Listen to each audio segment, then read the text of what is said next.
A pandemia do novo coronavírus escancarou as desigualdades no Brasil e deu fôlego ao debate sobre a criação de uma renda básica.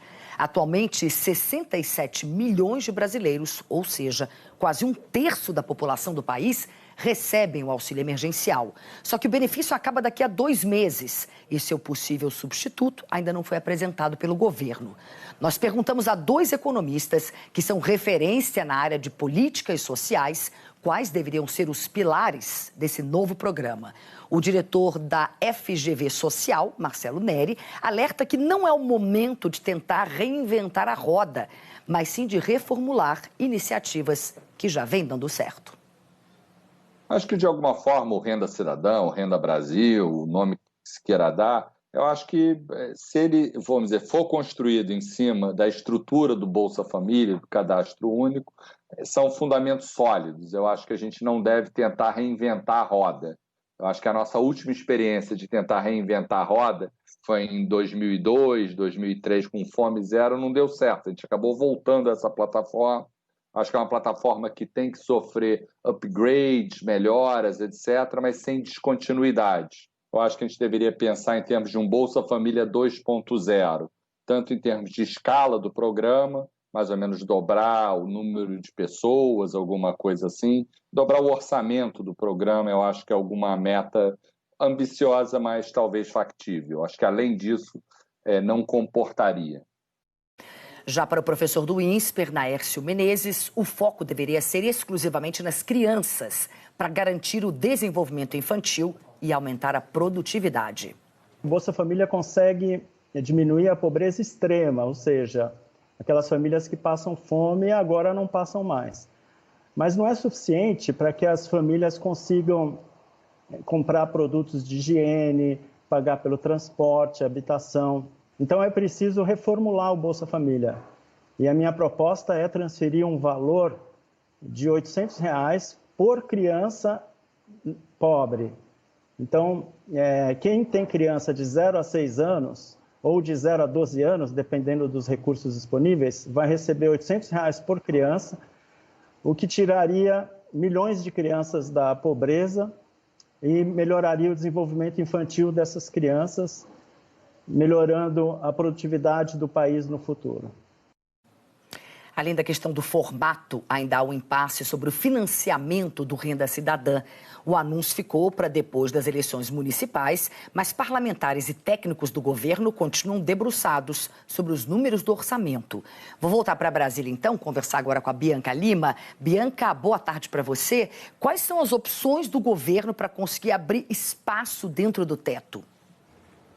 Cris, olha, o governo tem algumas opções na mesa, mas nenhuma é de fácil execução. Boa tarde para você, a todos que nos acompanham. Cortar gastos, Cris, nunca é uma tarefa fácil, porque sempre vai de encontro ao interesse de algum grupo. Até por isso que o relator da PEC emergencial, o senador Márcio Bittar, ele decidiu postergar todo o debate do Renda Cidadã para depois da eleição municipal, para evitar aí qualquer tipo de desgaste. Mas vamos dar uma olhada qual que é o cardápio que o governo tem em mãos para conseguir colocar o Renda Cidadã dentro do orçamento de 2021, claro, respeitando o teto de gastos. Eu vou mostrar aqui para vocês quais são as principais despesas que estão sujeitas ao teto no orçamento do ano que vem. Elas foram elencadas pelo Felipe Salto, que é diretor da Instituição Fiscal Independente, aquele órgão que é ligado ao Senado Federal. Bom, no total, no ano que vem, a gente tem previstos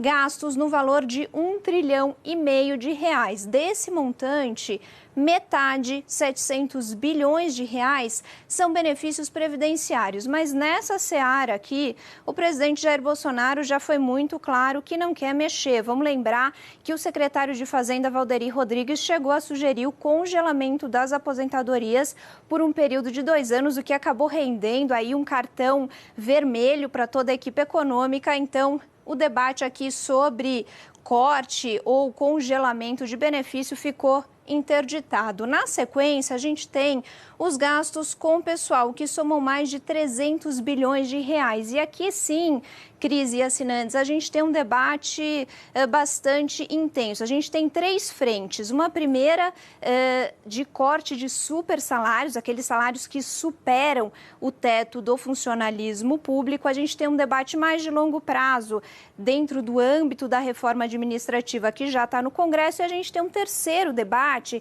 que acontece dentro daquelas PECs, a emergencial e a do Pacto Federativo, que elas propõem o seguinte: redução de jornada e de salário de funcionário público em momentos em que regras fiscais forem desrespeitadas. Mas essas PECs ainda estão no Congresso, precisariam ser votadas. Na sequência, a gente tem os gastos com o benefício de prestação continuada, o abono e o seguro-desemprego, que somam mais de 100 bilhões de reais. Vamos lembrar que a ideia inicial era unificar uma série de benefícios para poder turbinar o orçamento do Bolsa Família. Mas aqui também o presidente Jair Bolsonaro interditou uma parte do debate ao dizer que não queria transferir dinheiro dos pobres para os paupérrimos. Então, ficou um pouco mais complicada essa conversa, mas segue sendo uma opção da equipe econômica. Seguindo aqui, a gente tem também as despesas discricionárias, que somam mais de 100 bilhões de reais. O que são as despesas discricionárias? São aquelas que não são obrigatórias.